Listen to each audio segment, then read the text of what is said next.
আওয়াজ বেরোচ্ছে না।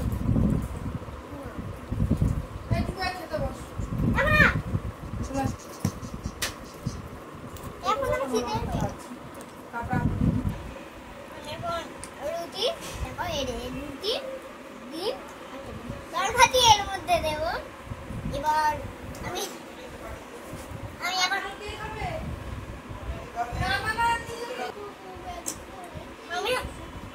একটা রুটি আছে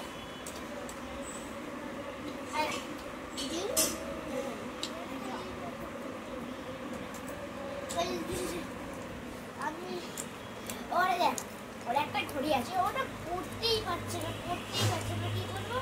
তাই আমাকে দিল, বলছে যে তুই দিদি তুই দেখ তো এটা কি পড়া যাবে কি যাবে। তাই দেখো দেখতে হচ্ছে আমাকে পড়ে তুলতে কিভাবে আটকানো যায় এটা। ম্যাডাম খেলবে তো খারাপ করি।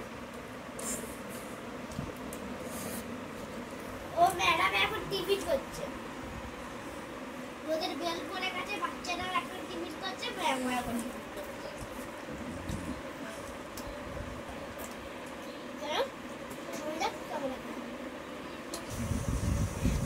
দেখলেই যে জামা ষষ্ঠী হলো, বাবাকে ষষ্ঠী দিল, আমাদের কোথায় সঙ্গে মা দিল ষষ্ঠী। আজ এখন বাড়ি যাওয়ার পালা। এখন আমার ভালো লাগে না, আমার বাড়ি যেতে ভালো লাগছে না, এখানে মনে হয় থেকে যায়। টিফিন তো হয়ে গেল, আমার এখনো এটা খাচ্ছি, এখন এটা খাচ্ছি।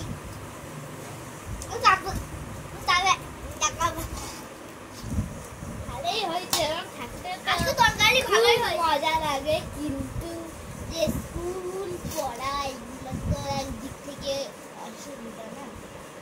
গরমের ছুটিতে এসেছিলাম, আমি হয়তো তোমার থেকে বেশি দিন থেকেছি। মা জামাই ষষ্ঠীর দিন করে আগে দিন কারিতেই দিদি আগে আসছে, মানে কি বলবো, আমার মনে হয় সব থেকে বেশি দিন হচ্ছে আমারই থাকা হয়েছে। মানে যেদিন একটা হরিবল হলো, তারপরে দেখতেই পারি সেদিন আমরা এসেছিলাম। আরে যে হরিবল হলো না নিচে, ওখানে ও ভুলেই আছে, নিজে এসছে। ও কি করেছে তুমি কি হয়েছে, মানে থেকেছিলাম, মা বাবা চলে গেছিলাম, আমি থেকেছিলাম।